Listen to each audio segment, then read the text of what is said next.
I was voyaging the seven seas, no land in sight. It seemed like the middle of nowhere, which was a comforting thought.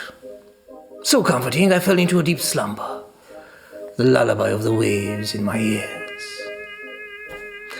When I woke, the mood was suddenly gloomier. On the horizon, I could see a great galleon. I looked at it through my spyglass and recognized an old terrifying presence, fluttering in the wind the omen of damnation, the Jolly Roger. I had been seen, and the great behemoth was bearing down on me. I tried my best to escape, but I was only a fishing smack. Before I knew it, I was hoisted up on the ship. "Unhead me, you dirty sea dogs!" I cursed at them, while trying to break free in vain desperation. "I will unhand ye," they replied mockingly, doing nothing of the sort. I suffered indignities one would never dare utter in polite company, or any company for that matter. Once they were done, they made me walk the plank.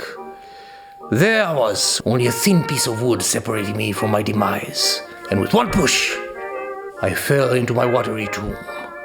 But as luck would have it, a herring ate me. A deep porridge one, not exactly red. Those are quite small, aren't they? Yes, they are. He chewed on me for hours. But I had escaped my predicament for now and was in a quiet place in the belly of the tiny beast, where I could collect my thoughts.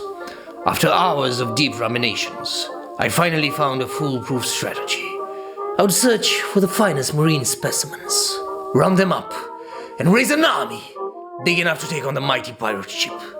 The most bloodthirsty sharks, the strongest whales, the most acrobatic dolphins to boost troop morale through elaborate choreographies.